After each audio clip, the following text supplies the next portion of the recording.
everyone, and welcome to episode number 26 of Illiana Stock Car Radio. I am your host, Jeremy Banning, and alongside me, as always, the owner-operator of Goodacre Photography, Mr. Chris Goodacre. Chris, I feel like we're starting 2019 with a pretty big bang here, buddy. Yeah, this is some pretty high-profile guests we got on tonight. Well, we're trying it. We got a theme going on here. We do. A little father-son action going on. Yeah, I'm curious how far you're going to take that.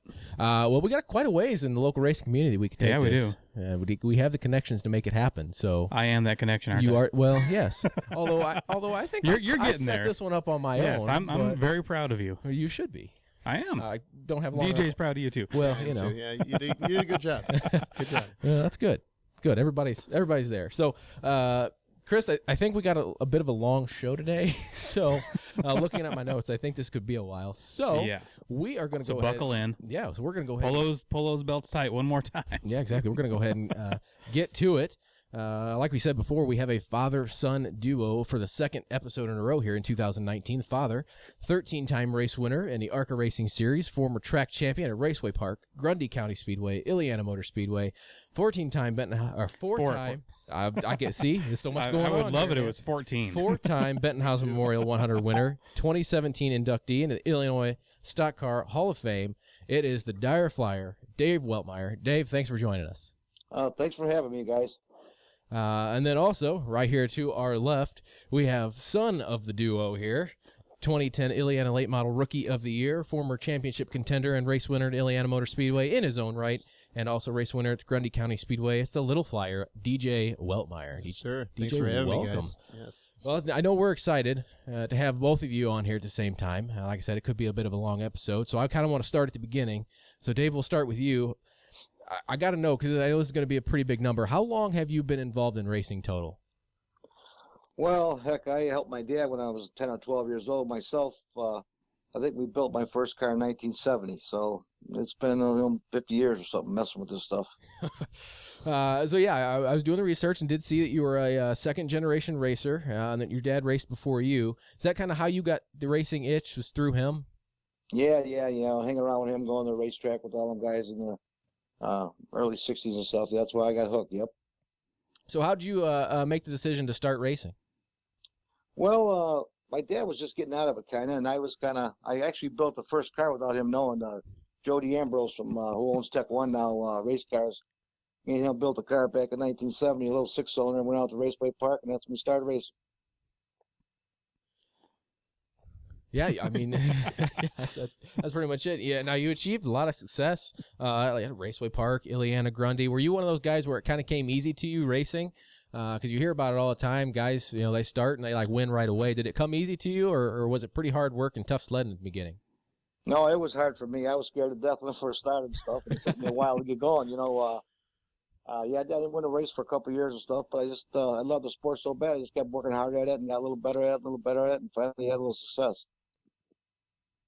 Like I mentioned, you had success at all three of those racetracks. Did you have one favorite out of the three, or maybe one that suited your driving style a little bit better than the others? Probably Raceway Park in Blue Island. I liked Raceway a lot. For me, the slower the track, the better it was. I was kind of a finesse guy, so that worked out good for me at Raceway. Now, the success you achieved at the local level kind of led you to an opportunity to run in the ARCA Racing Series. How did that opportunity come about for you? Well, actually, in the early 80s, I drove a car for Bill Gowdy. Tommy Turtle actually put the deal together for me. Tommy Weckler, the tire man, and we raced a few shows. We ended up winning Milwaukee and stuff, and then I got up for a little bit, and we got hooked up with the Rulos, and it just escalated from there, and I was able to run all across the country. Had a good time. Now, I know you mostly concentrated on the short track stuff, right? Yes, I was like a short track guy, yep.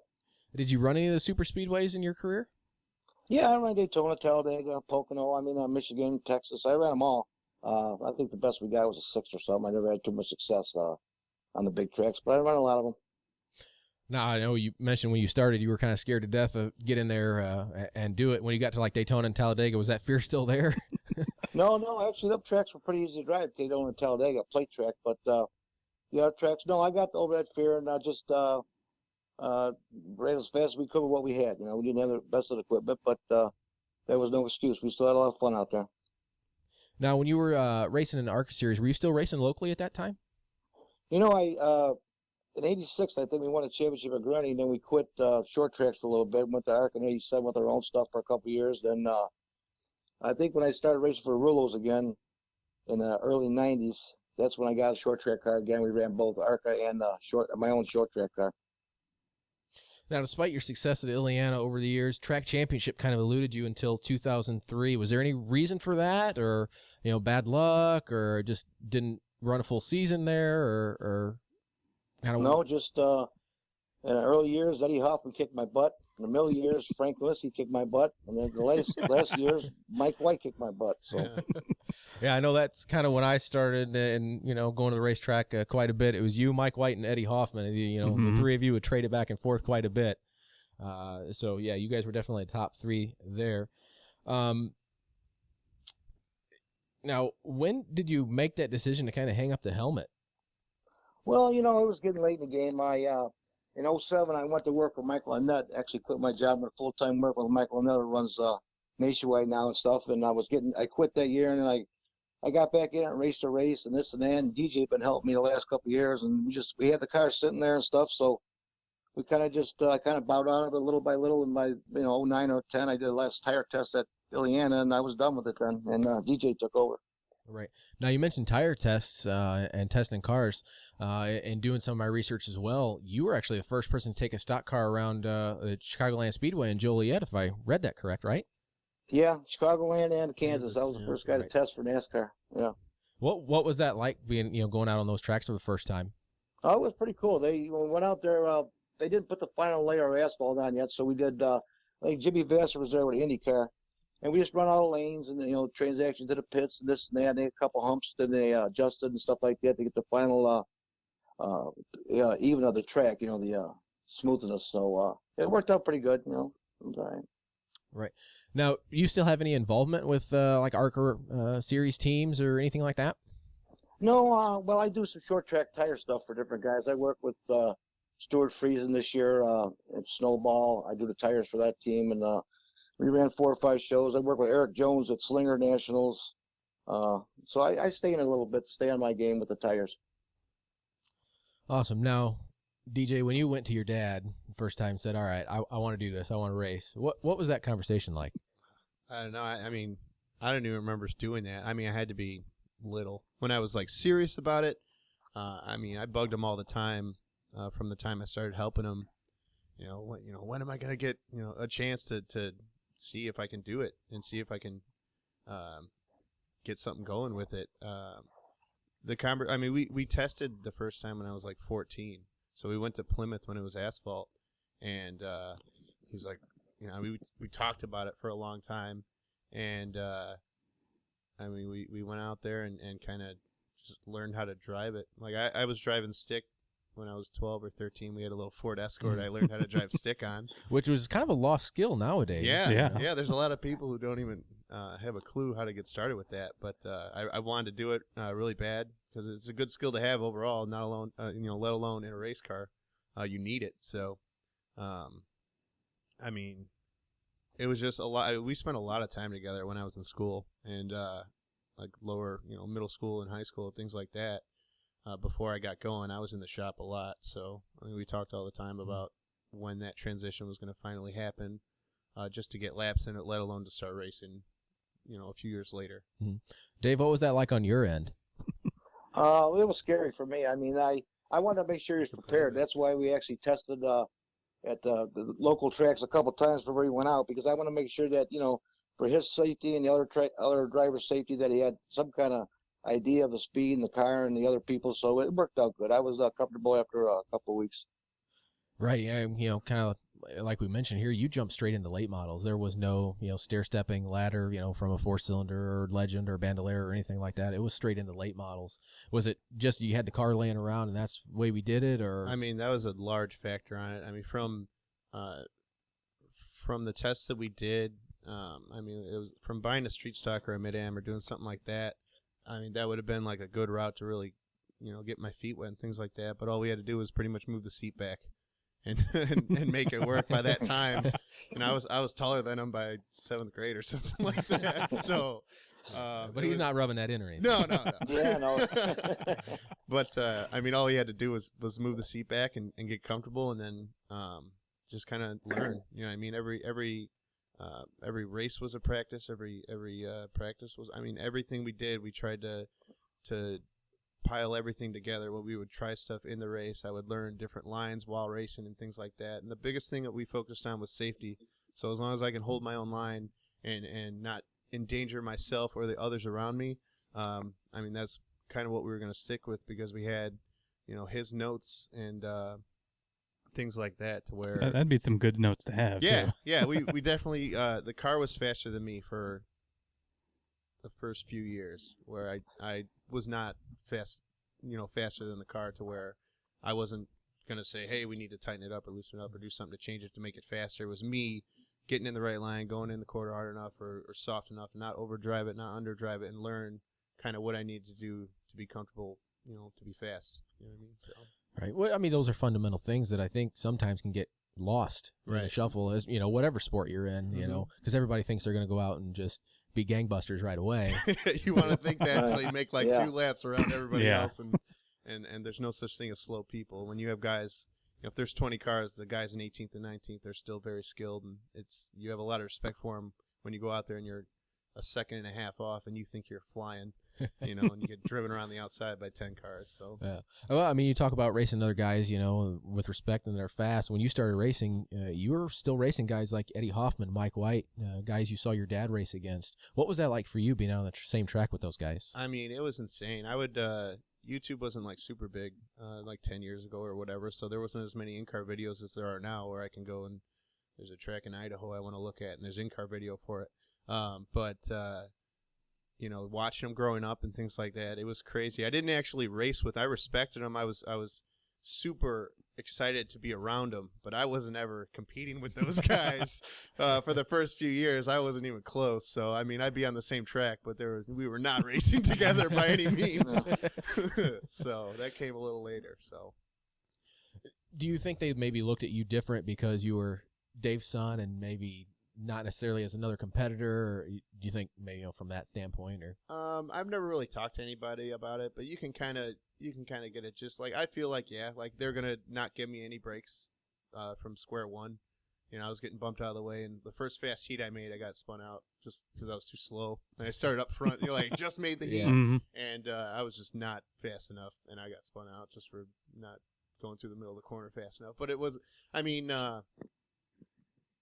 I think it helped, because I didn't get any breaks, and even my dad, I didn't get babied. I mean, we made sure we were safe and things like that, but it was always, we need to do this to do better. We need to do this to do better, and if I didn't work on the car, I wasn't going racing. So it's not like, no, like Jeff Gordon show up. That's and right. race. Yeah. It was not it. So we always made sure that. If I wanted to do it, I had to do it 110%. So, I mean, I don't think I got any breaks for being his son. Yeah. Well, I'm gonna throw you under the bus, Dave. When DJ started racing, what do you think was the biggest thing he had to work on, that he had to overcome? There's a lot. There still is. Getting up to speed, it was an obstacle for a little bit, but once he got that covered and got the car understanding, I think the harder he worked on the car, the more he understood it. So at the same time that his driving level came up, his understanding of the race car came up, and he knew what he wanted. And after a year or two, he'd be on the radio telling us what he needed and what he didn't, and then he'd start whining when the car wasn't going fast. Typical racer there. Yeah, he was getting the hang of it, though. Yeah, no, he did good. Good. Do you think that's a problem with racing today, though, is that maybe some of these young kids, they don't really understand their cars, so it's kind of hard for them to really, get it 110%? Yeah, there's some really talented young kids. There's some guys coming up, and if they surround themselves around the right people, and the people understand it, and because they really catch on fast now. I mean, these guys are out there at 15 years old winning races. I think the financial part of it, the parents or wherever they got sponsors or people backing them up helps a lot, because it plays a big factor in racing these days. As of 20 years ago, it wasn't such a big thing, but no, it's all good. It is what it is. Now, DJ, you guys announced in, I think it was fall 2017, that you guys were going to liquidate the race team, kind of do something different.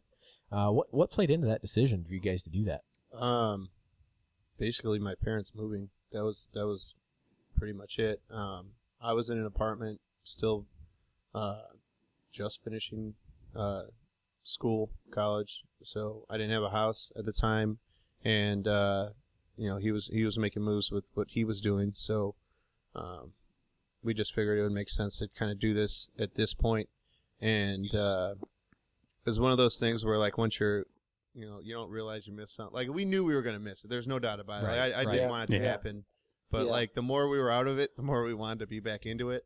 And it is quite the disease. Yes, yeah. Yes, it is. Yes, so, it is. We never were out of it. We were always at, like, I helped out with Stuart Friesen. I helped out Boris Yurkovic and Eric White a little bit at the track. And I was always, aware of what was happening around us and things like that and all the big races. So,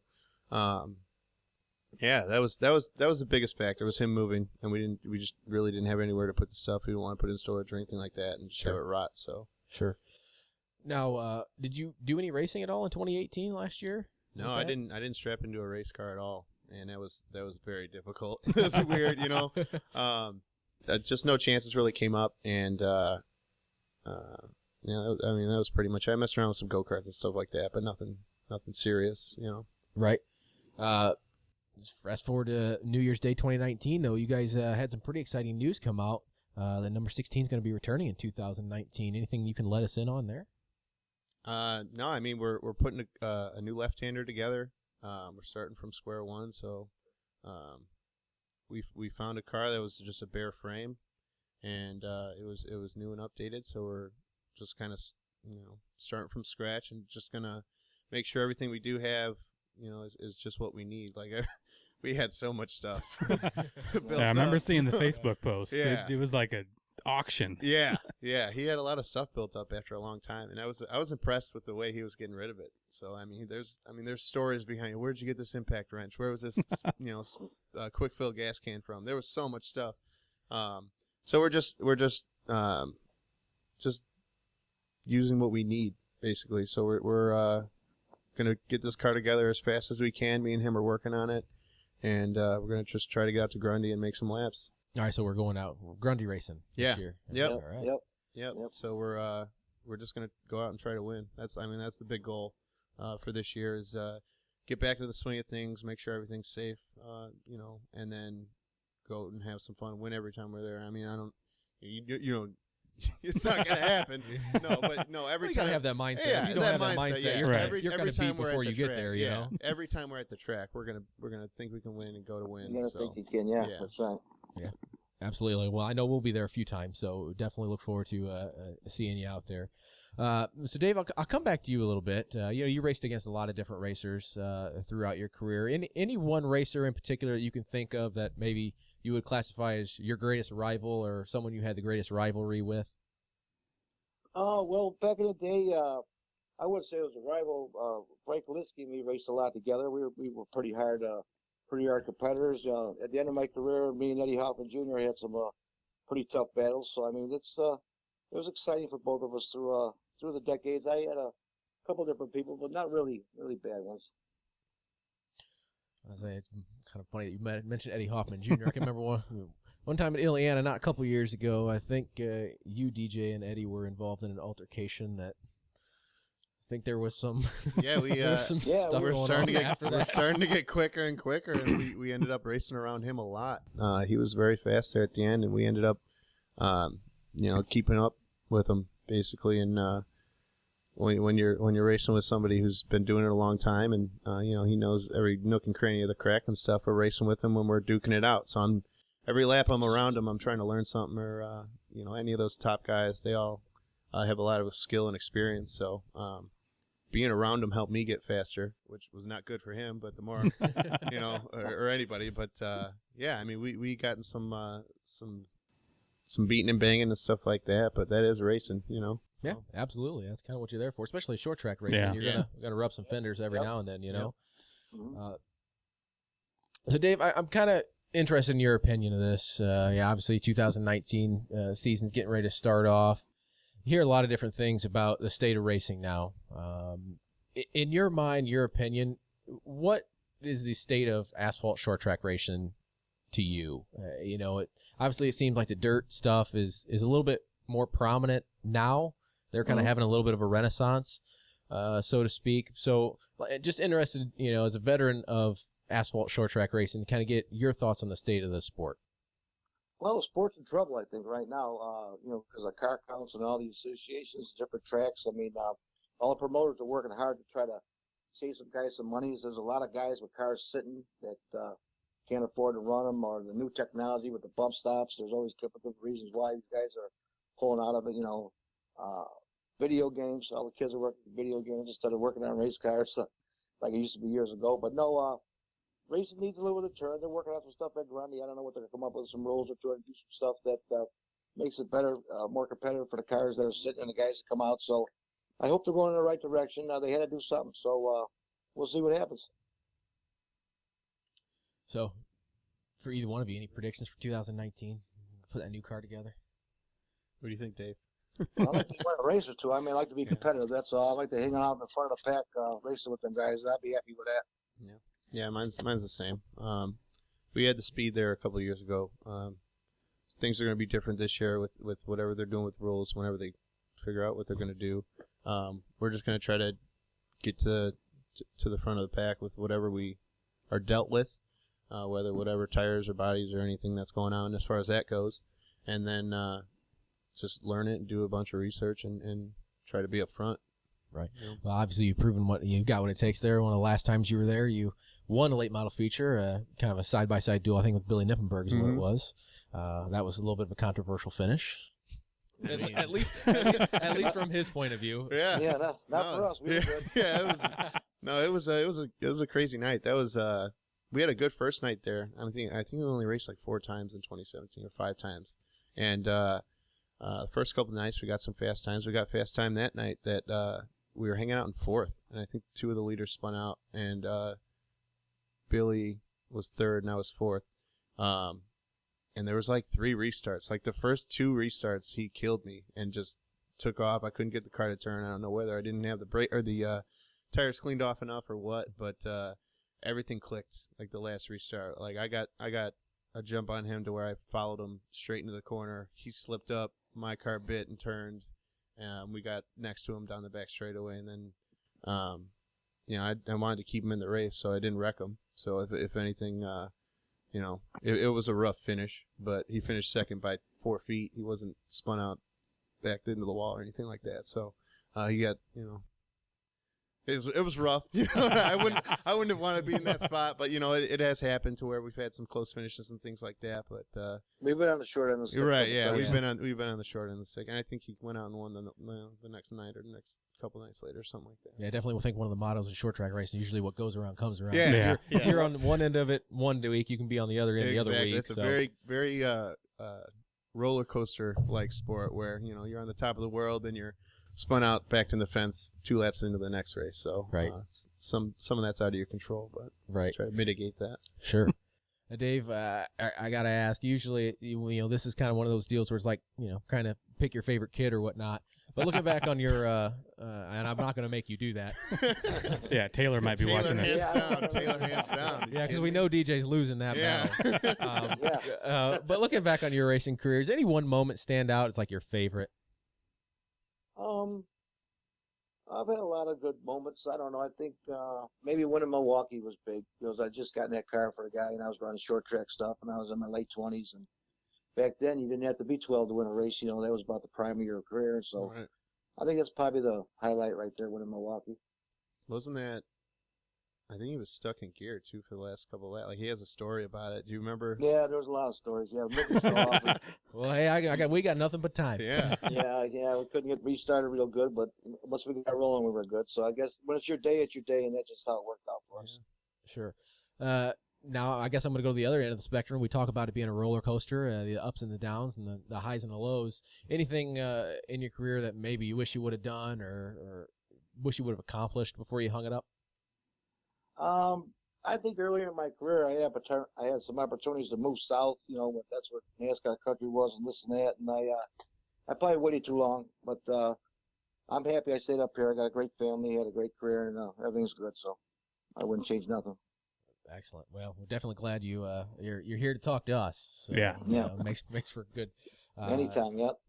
A good showing, nonetheless. DJ, we give all drivers that come on this show an opportunity to thank any of their partners that have helped them along the way or that are going to be helping them in the season to come. So we want to give you kind of the platform to do that right now. Well, I mean, my parents, my family, my sister, they're all super supportive from square one. I couldn't do this at all without them. My girlfriend, Erica, she's been super supportive through everything. It's very difficult to be the significant other of a racer or somebody. Or a racing podcast host at this point. Yes. It's a lot of effort on their end, too, and a lot of trust and respect as far as that goes. As far as on the car, Phil Martin's been there from the second I started. He actually helped my dad for the last couple of years, so he helped him. So he's been there since, 2007. I think he was with my dad, 2006 or 7. Mike Lynette. Yep, yeah, he was with that deal too. So he helped me from the second I started. Sponsor-wise, Bob Doherty's been awesome, Jim Bobek, Steve DeNovi, all those guys have been super supportive throughout my career, and I'm trying to get the band back together, trying to get a couple of those guys back. There you go. Have some fun. So I don't know who else is to come, but those are the big three that have helped me in my career so far. Sure. Now, obviously, we mentioned you're going to go racing in 2019, and we've talked about sponsorship being a big part of it and money playing a big part of it. If anybody's out there watching or listening that wants to, put their name on the side of your race car or be affiliated with you, how do they go about doing that? We have a Facebook group that I manage. It's just Weltmeyer Racing, so you can go facebook.com/Weltmeyer Racing. That or find me on Facebook that would be the easiest. That's how I found you. Anybody stalked you and hooked you in here. So the big three social media: Instagram, Twitter, or by phone. You can get my number on any of those if you're interested in getting your name on there, represented, and have some fun with us. Now I assume it's going to be a white car and a blue 16 this year. It is. I'm going to tweak a couple things, so it may not be identical to what we've seen. So Okay, now I'm intrigued. I know. It's suspense. I know. I can't give away anything like that, but it is going to be a whitish car with a blue 16. Bluish 16. Whitish and blue. Whitish and blue. You will definitely know it's us. So, yes. Well, that's awesome, and we definitely look forward to seeing you out on track this year and kind of roaming around the pit area and bumping into you and talking to you a little bit. Yeah, anytime. So I hope to see you in Victory Lane. Well, you'll three be of on us there. here. 4 of us here. Heck yeah. Well, I'll be there as competition most of the time. So yeah, it's co-opetition really good too. So I'm expecting to see a couple fights going on with on the track with him too. So. You know what? I could actually stand a couple nights not having any fights. Not fights, but battles. We'll go with battles. Yes. It seems like we usually find ourselves on the wrong side of somebody's temper. So it's one of those sports, man. You put it all on the line every night, whether you're a crew member or driver or owner. It's insane how everybody cares so much about it. When they're doing it, everybody works so hard. At their normal jobs, and then in the garage, you got guys putting in more hours than they do at their normal jobs. So you can see how it can get carried away sometimes, Right. Yep.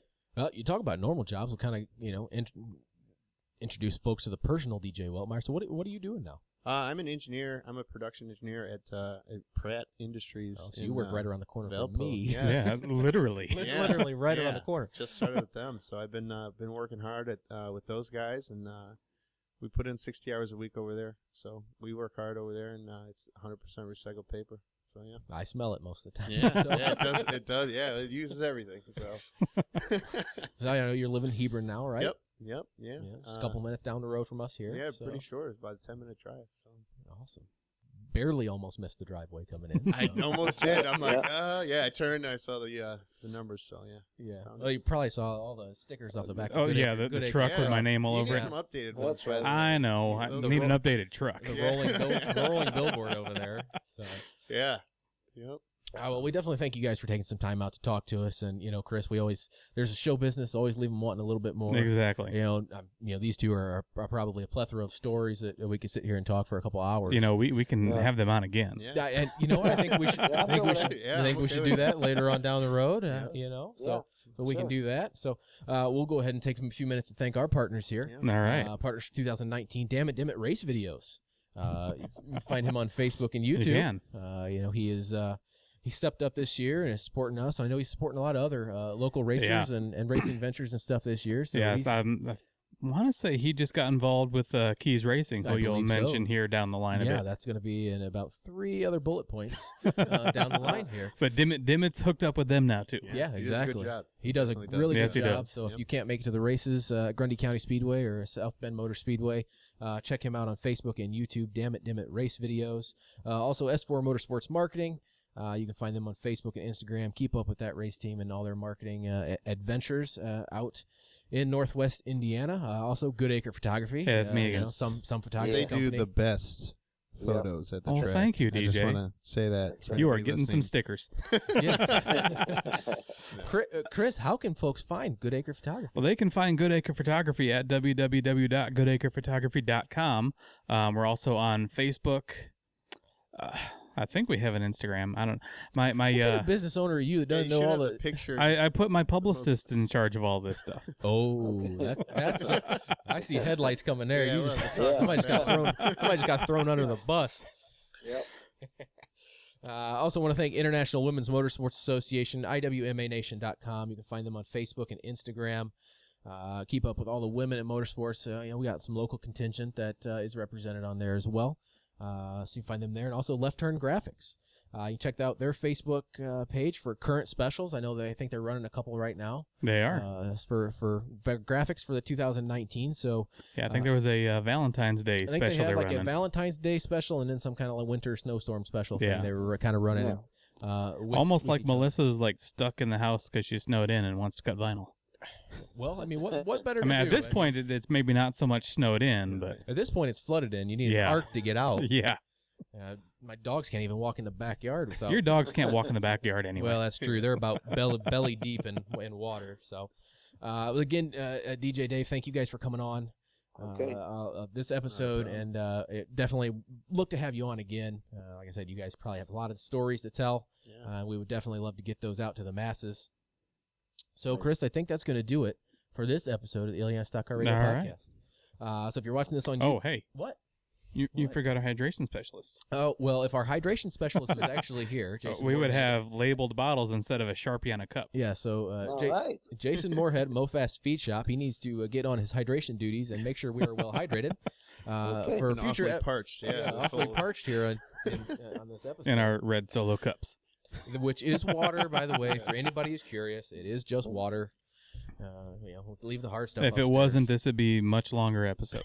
It might be more entertaining for those watching too. Yeah. You know. You don't know, yeah. I'm good with it. Well, everyone, if you're watching this on YouTube, make sure to like the video, hit the subscribe button there to get notified when we upload new content. Yeah, click that little bell thing I see so many YouTubers saying. Just click the bell so that, immediately when we have a post. Yeah, so make sure I you think do that's that. Reminder, you can catch us on iTunes, Podbean, or your favorite podcast app. You can also keep up with us on Facebook and Instagram at Illiana SCR is our handles there.